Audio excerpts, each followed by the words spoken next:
Hey, everybody, welcome to this week's episode of Dentistry Unmasked. I'm David Rice here with Hey everybody, Pam Maragliano-Muniz. Happy almost New Year. Happy Almost New Year. How was 2024? It's had its highs and its lows. I think it's been a good year though. How about you? Same, same. I think every year is a good year, especially when we have a chance to maybe sit back and look back at it. Because when those lows are happening, if I'm being totally honest with everybody here, like they feel low. Well, let's start with lows. What were some lows for you? Oh, man. Personal lows. I'll start there. Personal lows. We were supposed to have moved into our new condo like right out of the gate of the year, and we didn't end up getting in till like April. So we lived like undergrads in a teeny little apartment for 7 months instead of like a month and a half. That was a low. How about you? That's a huge low, actually. Yeah. And I remember, I'll share for you. I've seen text messages of pictures of shattered showers and things that went down during that construction that was not easy. So it's more than just probably being shacked up in a small coop. It's all of the other things that go with it, which is crazy.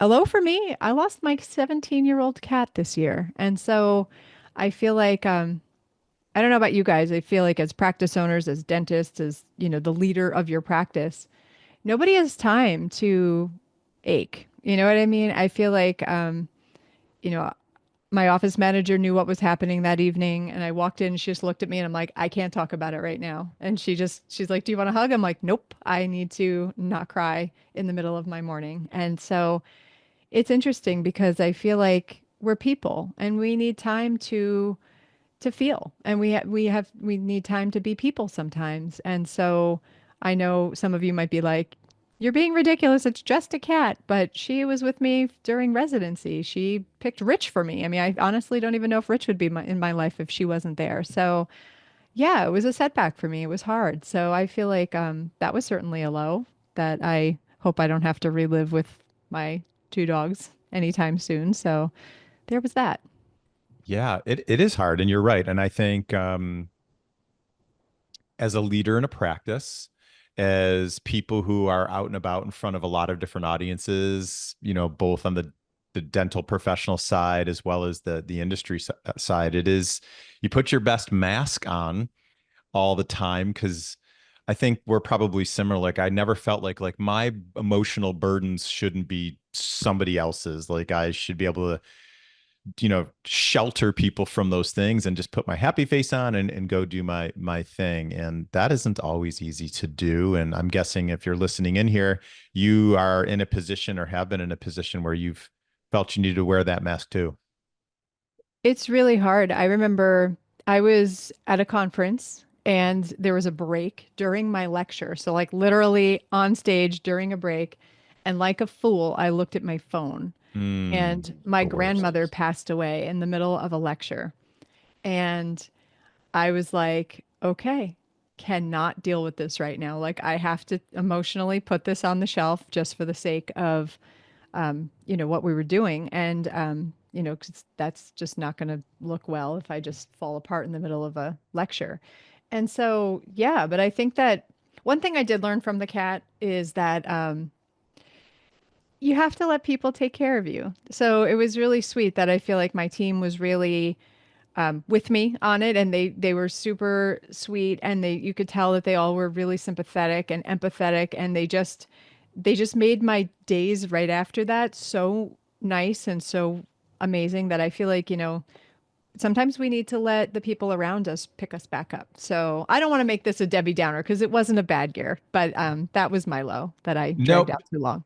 No, but that's a really great point. I don't think that's a Debbie Downer at all. That's a gift I think that strong people have to learn how to give people, and that is to lean on them because there's so many people who want to help, and I don't know who nobody really knows the perfect thing to say or the perfect thing to do, but I think just letting people in enough into your life that, lets them know, like, you know what, just you standing here next to me right now is a really good thing. So yay. No, it's absolutely true. And I feel like when people, I mean, as long as they're close enough to you that you're comfortable doing this, when Sure. they ask you what they can do or they ask you what you need, surprise yourself and tell them. I mean, even if it's nothing, like nothing right now, I need business as usual. We can cry at 5 o'clock. Or, maybe you just need a hug, or maybe you just need somebody to go out and get you a coffee or whatever it is that's just going to make you feel better. I feel like, you know, I think going into this year, I think leadership it's not solitary and it doesn't have to be singular. It should be you're part of a team. And being part of a team leader is allowing you raise others up, but they also have to raise you up. And I think it's just a different dynamic in the practice nowadays. Yeah. Well, we've talked over the past year a lot about like culture and character with different guests, and that's a big piece of it. The culture where, if we are really all in this thing together, then that means good times, bad times, and every single person on the team sort of just letting go and letting the team know, okay, it's your turn. I need you to step up a little bit. How about good things?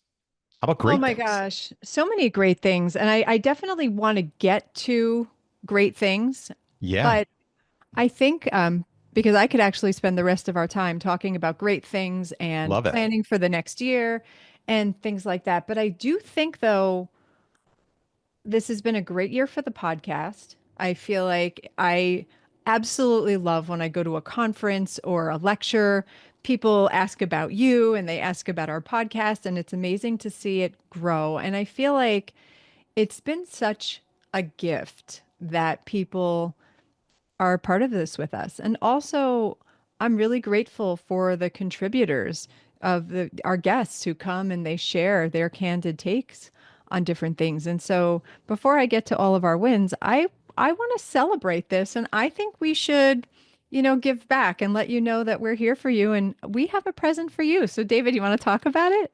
Yeah, we have okay. So we have like lots of little prizes and we can talk about those, but we've got a really cool grand prize. And I think it pulls together some really amazing people that we've spent time with this year. So one of our guests was Dr. Eric Jean Moots. And boy, I met him at LA Dental Symposium. We met him at LA Dental Symposium, and he gave one of the best talks ever.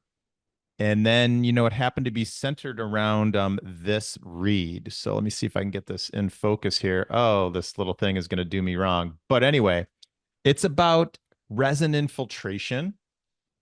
It talks a lot about icon. What else, Pam? There's tons to it. There's so much to it. And I feel like, for starters, it's our job. I mean, think about if you needed something to be done on your tooth. Like, do you want, say you have white spots on your teeth and you don't like them. Do you want a set of veneers? Do you want a crown to get rid of it? Do you want somebody to drill into your tooth and place a composite when it could be removed via resin infiltration? And Eric is as far as I'm concerned, the world authority on diagnosis and proper management of white spots. And so he is just such a wealth of knowledge that we thought it would be really cool to, as part of our giveaway, we've got a bunch of prizes, but this is going to be our big one, which is a book and basically a white spot removal kit. So we're going to kind of give a grand prize there. So we're going to put all of the parameters of the giveaway on Instagram. So please go over to Dentistry IQ's Instagram or Dental Economics Official on Instagram. And I'm sure we'll be collaborating on it. So you can come to our Instagram as well. But to be entered for the grand prize, you have to DM us a code. David, what's the code? It's really sneaky. White spot. But make sure you DM because we want to make sure that our listeners have access to this. And hey, if you're not listening to this episode, just because you're on Instagram, you don't get to enter. That's right. But if you're on Instagram, we also have really cool giveaways as well. So we've got the White Spot kit. So don't forget code White Spot that you DM to us. Don't just like throw it everywhere. Also, I've got a bunch of Apple AirTags that are branded with Dentistry Unmasked. So we would love to give away some AirTags. And remember I guess at this point, a month ago, when Max came on and talked about dental warranties, I've got a whole pile of dental warranty books that we're giving Love away. it. So It's such a it's there's so many nuances to it, and there's a lot that we need to understand before we bring something like this into our practice, and these books will detail all of this for you. So whether you want to bring in a warranty or you want to learn more about offering a warranty in your practice, we have this that we can just hand right off to you, which is super cool. So yeah, I'm excited about this, and so I think we're going to be doing giveaways. I love this spirit of giving. I don't know about you. I do too. It's fun. I'm one of those people like I would much rather give gifts than actually ever get gifts. I always feel really awkward getting gifts, so but I love giving them. So yeah, I think we should just do this regularly. We have so many great friends out there who have incredible opportunities. So we'll keep bringing them to you as a thanks for being here and following us on this journey that we're calling Dentistry Unmasked. Totally agree. So let's jump into this year and wins. I want to hear about some of your wins, personally, professionally, Ignite, Dentistry IQ, all the things. Tell me it all. Whew. Okay. I'm going to start professionally on this one and go with on Ignite side our kind of evolution to a place where we are now one-on-one coaching practices. It's been absolutely awesome. It's been so low key in 2024, but we coached 17 different practices. The worst result being of all of our practices, a practice that grew 23%. Crazy, right? That's the worst. Amazing. The worst. But yeah, most of the practices we're working with are north of 40% growth. And I think I'm going to say certainly equally importantly, um, they're having fun doing it. So we met some people who were already pretty darn successful, but hated owning a dental practice. We met some people who were literally thinking like I might need to close my doors and now have this like renewed hope and energy and direction. So I'm going to say from a professional standpoint on Ignite side, that was probably the greatest win and looking forward to next year as we onboard more people that we help. How about you?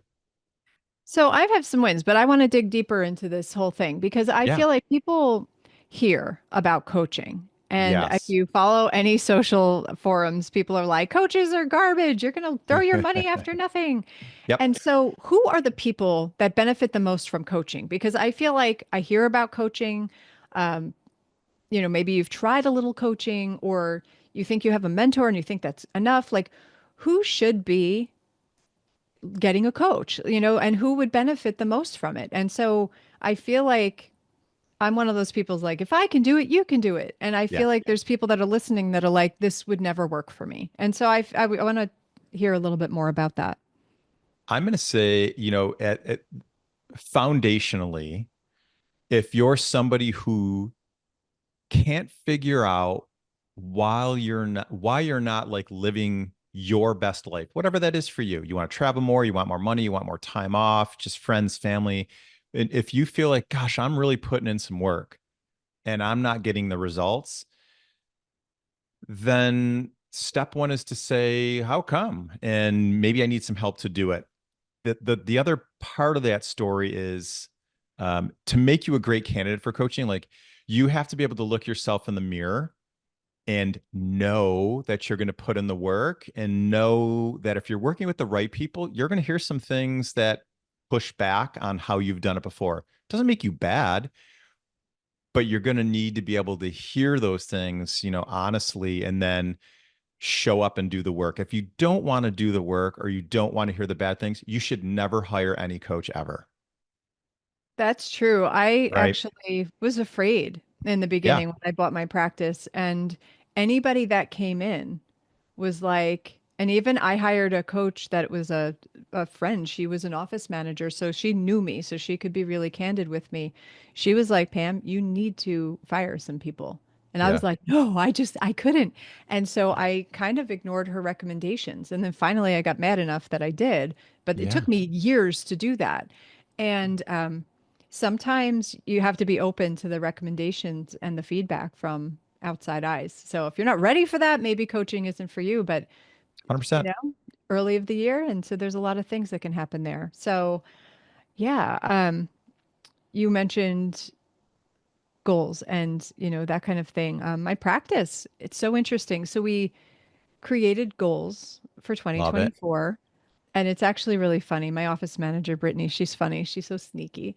She created her own goals that she didn't tell me about until the end of the year. And her goal was significantly loftier than the goal that we created earlier in the year.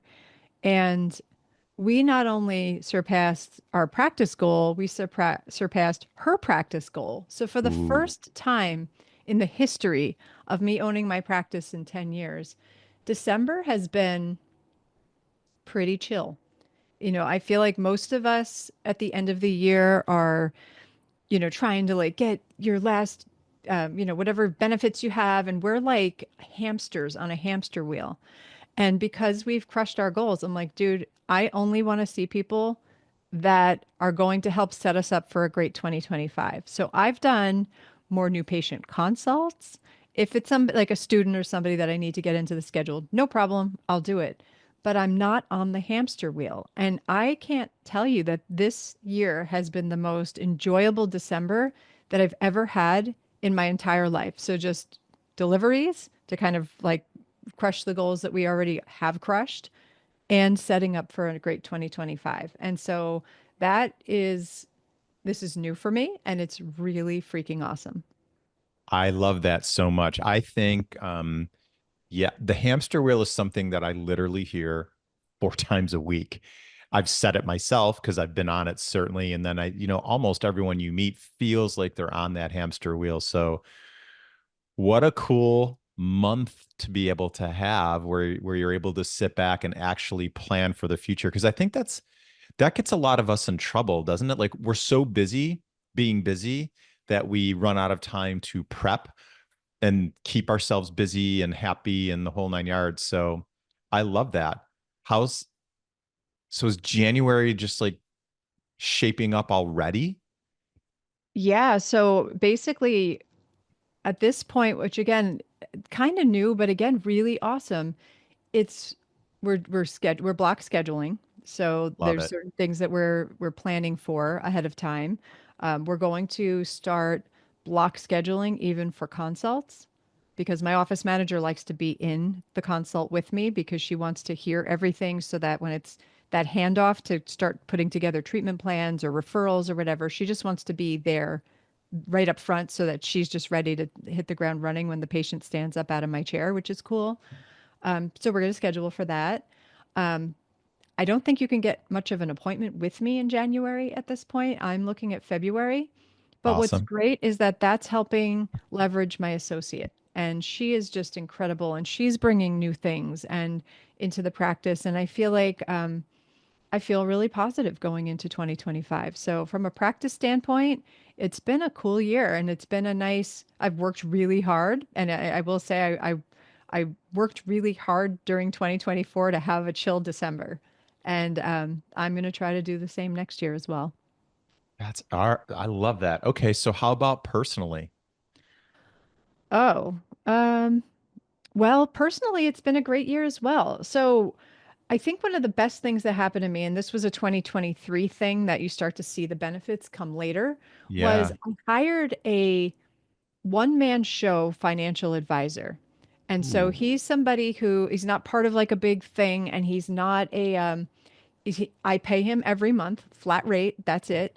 And he has got nothing to gain or lose by my investments, which he's just there. He's on my team. He's an advocate for me. So he's sort of my go-to anytime I need my reports looked at and interpreted and he's always keeping an eye on things when my accountant has questions or needs, there's like these things that you have to fill out for the state. He'll do all of that for me. And he also helps. We meet for a full day once a year. And I think actually we do it more than once a year, but we're doing it this month. And we kind of make a plan for the next year. And I have to do like a deep dive into everything I have personally, professionally. And we make a plan. And so he's helped me like in such a short period of time, like student loans gone, car loans gone, like all of these things that we sort of just kept limping along for a while are not in my life anymore. And so this year, 2024, we ended up investing in a new home. And so we have a house in Florida. So that's really nice. So we can hide from the winter sometimes here in Massachusetts, and I can go in Florida, which is great. Yeah, so that was I'd say that was probably our biggest win, but it really started from planning. And I'm a dentist just like everybody else. Like, I like to be told, yes, you can do this. Yes, you can afford this. Yes, it's okay to do that. And so I think, again, having a really great financial planner in place and somebody that I like, trust. He came from a really strong referral from a friend of mine, and he's been worth every penny and then some. Oh, that's so good.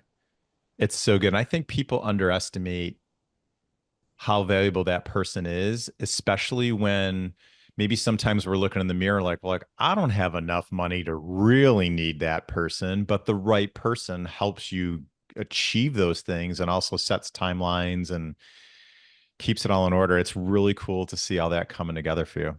Thank you. And I think it's interesting too that we have to think about retirement from the day we start working. And so, with that in mind, when I was teaching at the university, I just took a chunk of my paycheck because I was also practicing in two practices, and I just socked money away there. But then when I didn't have a paid teaching position, I sort of stopped saving for retirement for a minute there. And so, it's great to have somebody, kind of get you back on track to do that.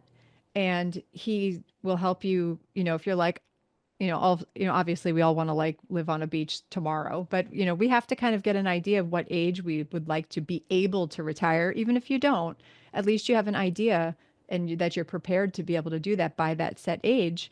And he helps you make a plan for that. And so he got me back on investing, and it was interesting to see what we had last year versus what we have this year. And I wouldn't have I mean, I wouldn't be as organized and I wouldn't be as mindful about what I'm doing if it wasn't having somebody in place like that. So you talk about practice coaching. I feel like you also need like life and finance coaching, and all of those things are really helpful. So, how about you personally?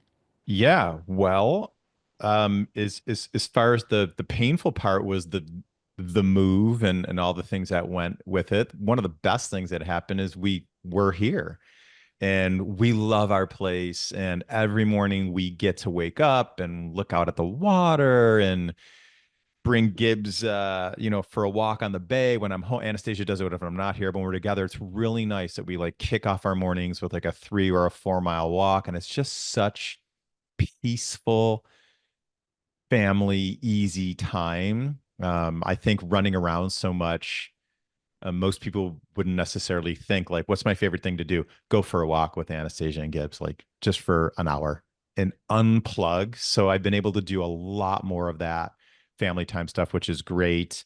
Um, I'm a bit of a workaholic, so it was really cool for us to get away this year. We went to the Sphere in Las Vegas. Have you heard of that? I've seen it. I It's have not been crazy inside the cool. sphere. It's super cool. Yeah. Did you go to a concert? We saw the Eagles there. They're Anastasia's fave. We've seen them like 4 times now, but they did not disappoint. In the Sphere, talk about experiences that like we want to emulate in dentistry to deliver. That thing has 146,000 speakers built in to it. So no matter where you are, you have like the perfect listening experience. I was like, this is crazy. So that was a blast. We had a blast. That's such a big deal. And I think that we should take from other industries and bring it to Yeah. our practices. And even so, it's funny you mentioned concerts. I can't believe I forgot like one of my best things that ever happened to me this year. I literally cried so many times just out of pure joy. I went to Milan to see Taylor Swift for a weekend, and I saw her at a soccer stadium. And because of the way that they had it set up, there wasn't a bad seat in the house. Yeah. And you think about the end user experience, and we have to think about that for our patients, and they have to do it on such a grand level. And also just, I don't know, the amount of love that gets sent to an artist or a singer or a band.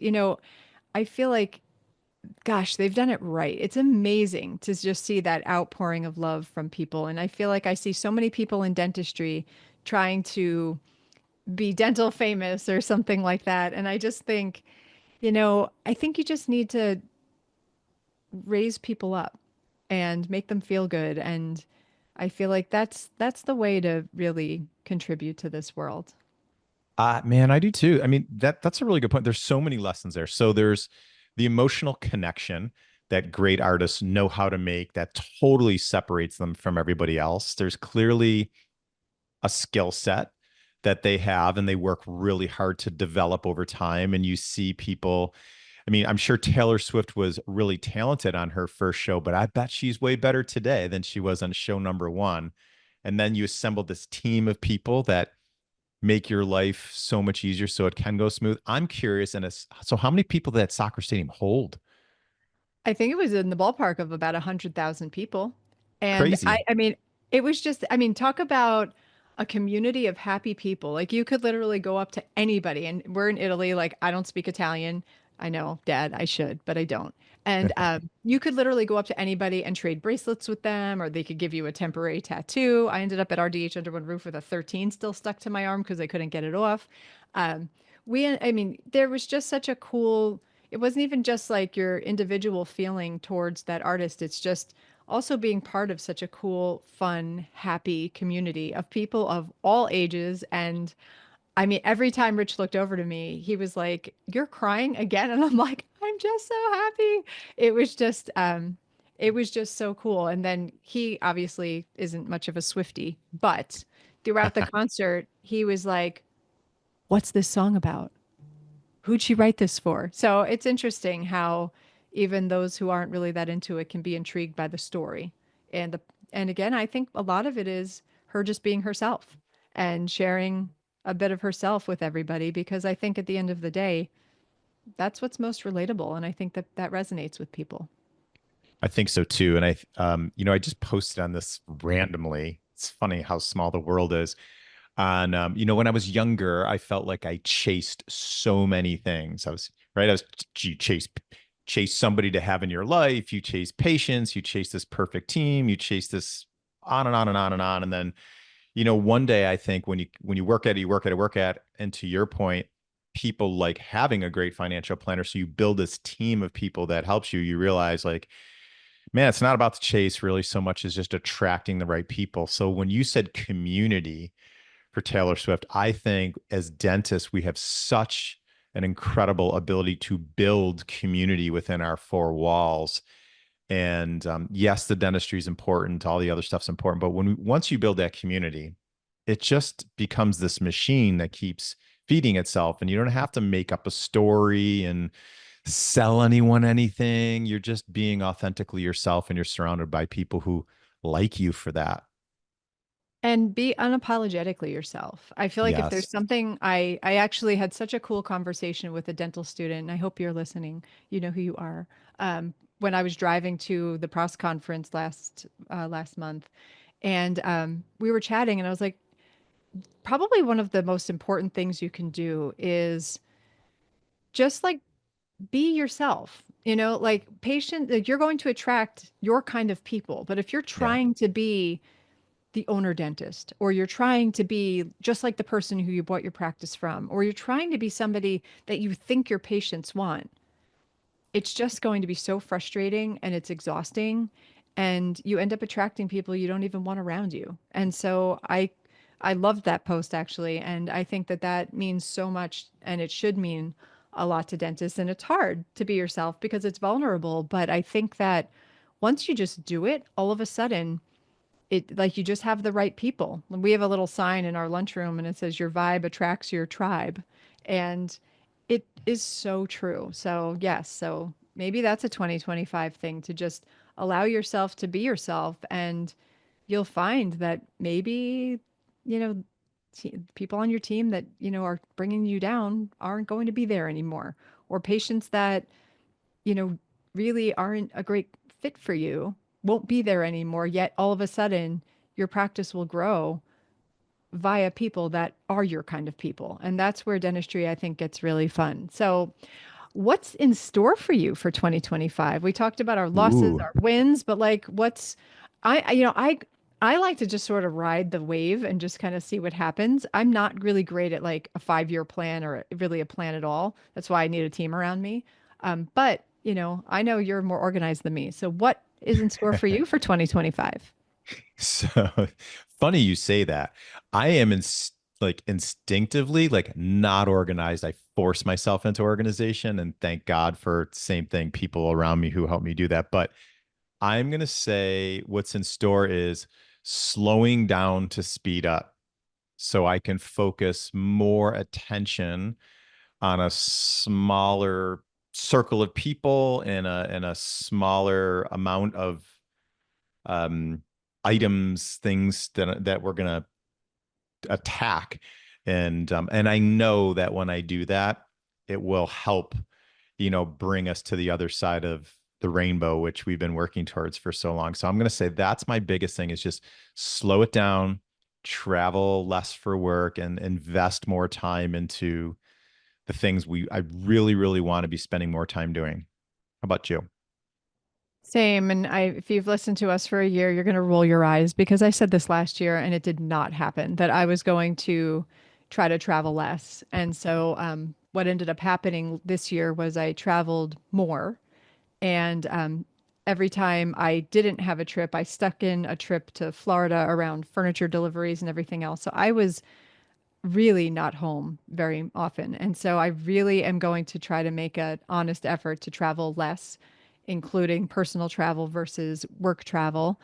And I think about Fiona Apple every once in a while because she actually canceled a tour because Wow. she had an older pet and she just felt like she needed to put her attention, to her fur family. And Senorita is older, and I just want to be around for her and spend as much time with her as I can and try to help her be as well as she can for as long as she can. And so, Senorita's going to get a lot of mom time. Yay. That's what it's all about in the end, right?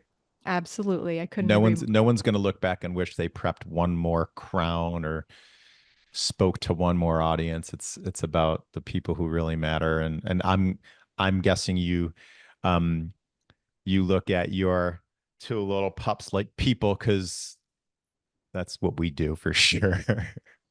Absolutely. I feel like it's degrading to call them my dogs. I just can't do it. I'm like, they're my kids. They're my Yeah. daughters. They're my little kids. So 100% yes. And I feel like I'm happiest when I'm around them, when I'm, doing things with them, with Rich and whatever. And I think that, spending time with the people that mean the most around me is going to be more important to me this year. And so that's going to be that. We've all done the hamster wheel, and I feel like the hamster wheel's always there when you need it, but jumping off the hamster wheel is probably harder. And I think that that's something that many of us need to do, and it's not going to harm our practices, our team, our in any way, shape, or form. So there's that. Yeah. That's a really good place to wind down. I think there's so much pressure for people to like does not mean productive or good. It just means busy. It can mean those things, but taking that time's important. So, friends, figure out who you want to be when you grow up in 2025 and start making some notes and finding the right people to surround yourself with to help you get there more efficiently. So you've got more time for you and the people and the things that matter most. Well said. So don't forget our giveaway because it's going to be fun and awesome. So please go on Instagram and be sure to do that. Don't forget our secret word, white spot White and spot. white spot. And and I hope you have a wonderful new year. I hope you kick off 2025 in the way that you want to. And I hope it's a really fantastic year for you, everybody out there, and obviously for you, David. So I'm very grateful for you and all the things we get to do together. I am too. Back at you and same to everybody out there. So we will see you all next week. Yes, we will. See you then, everybody. Thank you, everyone, for watching or listening to the show this week. And thanks to our guests and sponsors on this episode. Please check out our social media at Dr. Pamela_Maragliano and at Dental Economics Official. Or you can check me out at Ignite DDS or at Dr. David Rice. And go to dentaleconomics.com to receive dental economics. You can choose to receive DE in print or digitally, and you can also get the details of our Principles of Practice Management conference on our website. If you have topics or guests or anything you'd like to talk about on the show, send us an email to dentistryunmaskpodcast@gmail.com, and we will do our very best to make it happen. Thanks again, and we'll see you next week.